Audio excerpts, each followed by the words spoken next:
اچھا تو کیا ہم ڈپینڈنٹ نہیں ہو سکتے رویت کے حوالے سے سائنس پر؟ اچھا یہ کبھی سائنس کا شعبہ رہا ہی نہیں ہے. ہم لوگ ابھی انٹینشنلی شاید اس کو پینیٹریٹ کرتے ہیں رویت کو سائنس کے اندر. اگر دیکھا جائے نا تو ابو ریحان البیرونی جو کہ خود ایک سائنسدان تھے، مسلمان سائنسدان تھے، اور انہوں نے رویت کے اوپر کافی کام کیا ہے. تو وہ آپ اپنی کتاب میں لکھتے ہیں کرونالوجی آف اینشینٹ نیشنز، جو لندن سے پبلش ہوئی.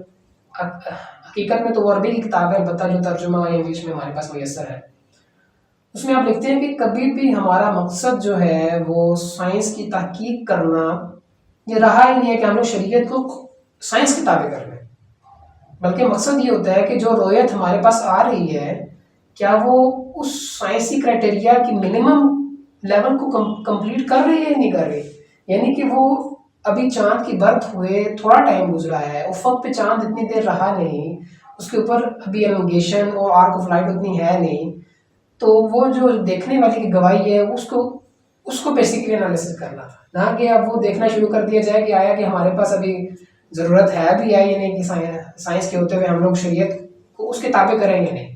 تو سب سے یہ تو مسلمان سائنسدان تھے نا ابو ریحان البیرونی. اور اکثر ہم لوگ سوچتے ہیں، ایک تاثر قائم ہو چکا ہے کہ مسلمان سائنسدان باعث ہوتے ہیں، ہو سکتے ہیں شاید، اور کیونکہ وہ ظاہر ہے وہ ان چیزوں کو کرنا نہیں چاہ رہے ہوتے جو کہ سائنس کر سکتی ہوتی ہے، اور وہ اس کو قبول نہیں کرتے.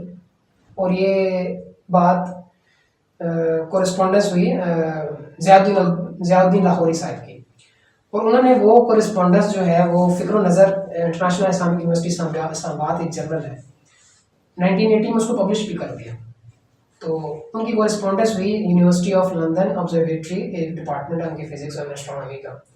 ان کے ساتھ بات ہوئی، ان کی کورسپونڈنس اس طرح سے ہوئی، انہوں نے سے ریکوائرمنٹس کی کہ ہمیں ان چیزوں کو ریکوائرمنٹس کو پورا کر کے دے دیں تاکہ ہم لوگ ایک کیلنڈر اسٹیبلش کر سکیں.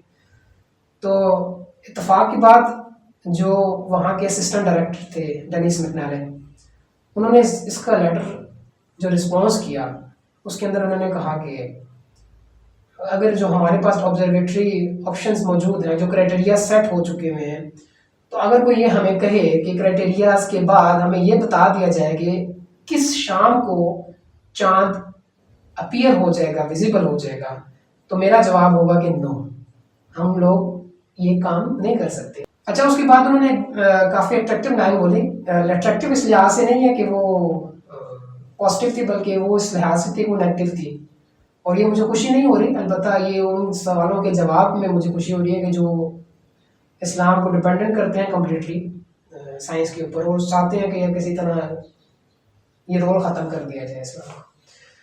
تو وہ اپنے اس لیٹر کے اندر لکھتے ہیں، I'm sorry to say there is no scientific way in which the requirement of Islam can be met at the moment. Basically جو ضیاء الدین لاہوری صاحب کی جو گفتگو تھی ان کی ریکوائرمنٹ اسلام کی بنیادوں کے اوپر تھی. تو اس سے پہلے وہ ڈپارٹمنٹ کام کر رہا ہے اور وہ کرائٹیریاز انہوں نے سیٹ بھی کیے، مگر وہ ان کو پورا نہیں کر سکتے مسلمانوں کی ریکوائرمنٹس، کیونکہ وہ اس چیز کو انڈورس کر دیں کہ ہاں یہ ٹائم ہے، یہ وقت ہے، اس کے اوپر آپ نکیڈ آئی سے ہم ان کو یہ چاند کی رویت کو کر سکتے ہیں. ٹھیک ہے، تو یہ ایک طرف ابو ریحان جو البیرونی ہیں انہوں نے اس چیز کو واضح کر دیا کہ کبھی بھی ہم لوگ رویت کو سائنس کے اوپر ڈپینڈنٹ نہیں کر سکتے. اور جو ایک ادارہ ہے جس کو ہم لوگ انٹرنیشنل ادارہ کہہ سکتے ہیں، وہ بھی اس چیز کو انڈورس کر رہا ہے کہ دیر از نو سائنٹیفک وے، ہم لوگ جہاں اس کی مسلمانوں کی ریکوائرمنٹ پوری نہیں کر سکتے جو وہ چاہ رہے ہیں. ٹھیک ہے، تو کبھی بھی یہ چیزیں ایسے نہیں ہو سکتی ہیں، ہمیشہ علماء کی ضرورت پڑے گی، یہ رویت حلال کمیونٹی کی ضرورت رہے گی ہمیں. چلیں، امید ہے آپ کے ناظرین کے کافی سارے سوالات کا حل ان کو مل چکا ہوگا، چاہے وہ مذہبی اعتبار سے ہو یا سائنسی اعتبار سے. بہت بہت شکریہ عبدالباسط صاحب. تو ملتے ہیں انشاءاللہ نیکسٹ ویڈیو میں انشاءاللہ. تو تب تک کے لیے اللہ حافظ. اللہ حافظ.